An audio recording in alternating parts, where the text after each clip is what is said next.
Hey music nerds, welcome to a Thursday collection connection where we're playing that game that's just an excuse to talk about records.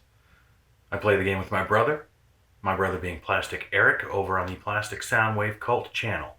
Every Monday he shows a record, every Thursday I show a record, and the thematic through line that we've come up with is that each album has to relate in some way to the album that came before it, and we ask you to try and guess what that connection is. So today we're going to be forging a connection between the Moody Blues, Days of Future Past, and then we're going to leap out of the 60s and into the 90s for 1991's The Soul Cages from Sting.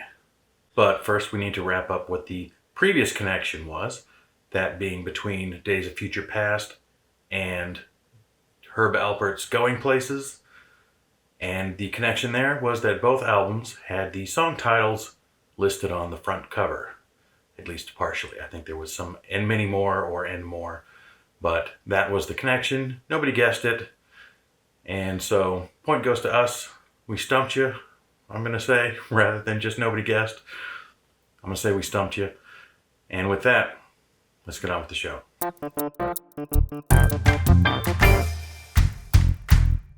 Alright, so Days of Future Past. Not an album I'm familiar with, although I'm familiar with the Moody Blues and the song Nights in White Satin. As an 80s kid, I mostly remember the Moody Blues from that Wildest Dreams song, which I did not care for, and sort of put a chip on my shoulder against the Moody Blues in general, even though I did know Justin Hayward from the Softest song on the War of the Worlds album, which I do love, the Jeff Wayne's War of the Worlds album, and Forever Autumn, I believe, is the song that he sang there. Kind of the lamest of the songs on there, but he at least had that little bit of cred, I guess. And it wasn't really until I think Dark Shadows, that Tim Burton movie with Johnny Depp, unsurprisingly, that was like a takeoff of an old soap opera or something with kind of Munster, Addams Family type themes, using Nights in White Satin, that it really sort of sunk in, just the sweep and the, it's kind of the overwhelming. I don't know that anybody has ever sung the words I love you in such a convincing way as Justin Hayward on Nights in White Satin.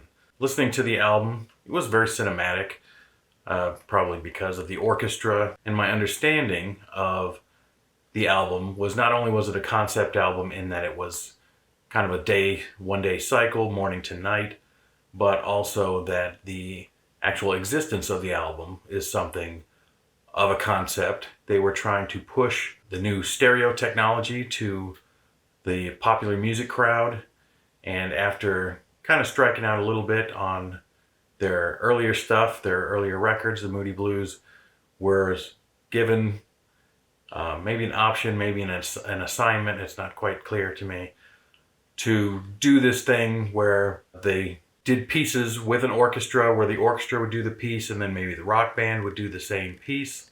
And since the classical crowd was already picking up and enjoying the new stereo technology, they thought that this might encourage just regular music fans to hop off the mono train and start digging on some stereo. And then the band took that assignment and then created some original music, and it sort of remorphed the project into something else.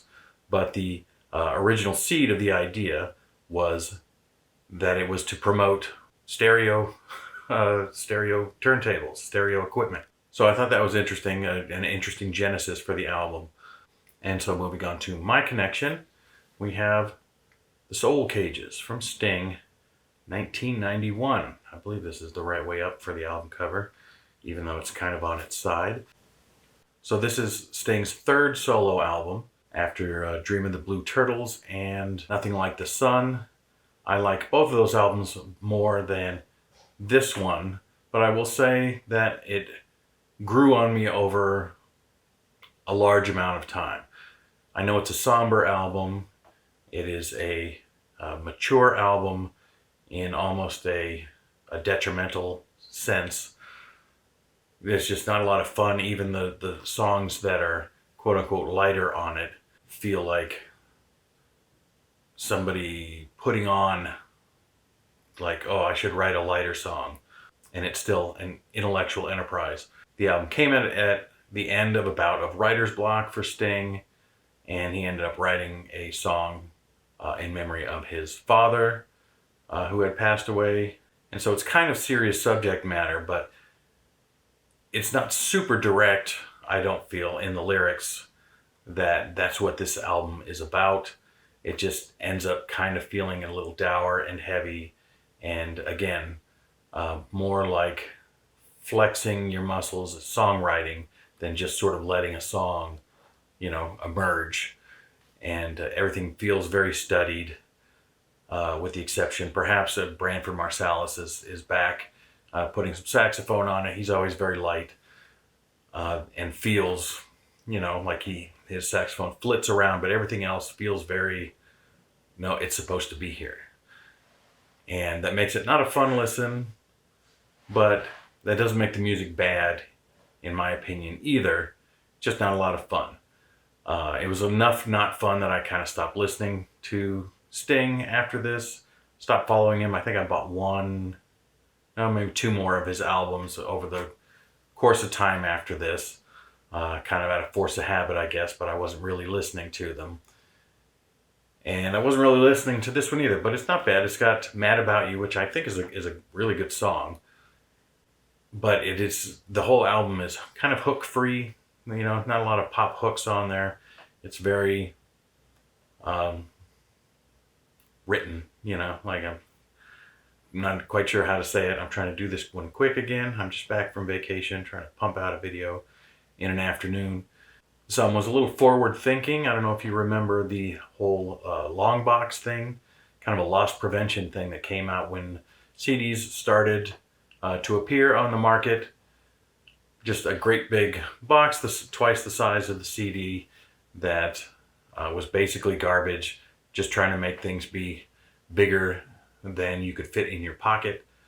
And this album took the innovation. It's the only album I'm aware of that ever did it, my copy of it, where this long box itself folded down into the CD case.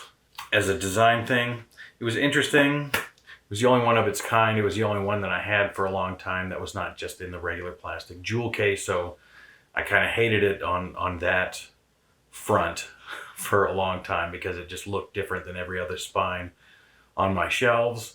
Now, almost nothing comes in a regular CD jewel case anymore, and you're lucky if you have enough spine to write the artist's name on in the first place. And in fact, I kind of prefer the paper digipack CD case packaging these days. I think it looks more elegant, to have the paper in your hands. So it innovated with an innovation that didn't catch on with anybody, of the long box folding down into the CD case. It's kind of at the end of the long box era, before long CDs were just being sold in CD, just in their regular cases, lots of time in a little loss prevention jacket thing, instead of having the long box that you would have to then do something with. I kept mine until I moved. I hated to throw them in the garbage, but I also didn't want them enough to move them when I moved away from home. And also, this CD and some of the early ones are in Q sound, which was a technology meant to mimic sort of a surround sound experience through two speakers. And also never really caught on. There were a few releases in Q sound, like Madonna's Immaculate Collection, and I believe a Roger Waters album. I can't remember which one, that came out in Q sound. Handful of others. Another thing that didn't really catch on, and now with 5.1 mixes, they're kind of obsolete anyway. So it was on the leading cusp. It tried a few new things, things that didn't really become industry standards, but there you go. And with that, it is up to you to try and figure out the connection. It's pretty well laid out in the course of the video there. You should be able to figure it out even without knowing that much about Sting or the Moody Blues. Just watch the video, put it together, and leave your guess down in the comments. And if you are right, you will get shouted out in the next video. So with that, I will throw it back over to Eric, and you can look for his connection on the Plastic Soundwave Cult channel on Monday. And that's all I got. So I thank you for watching. Bye-bye.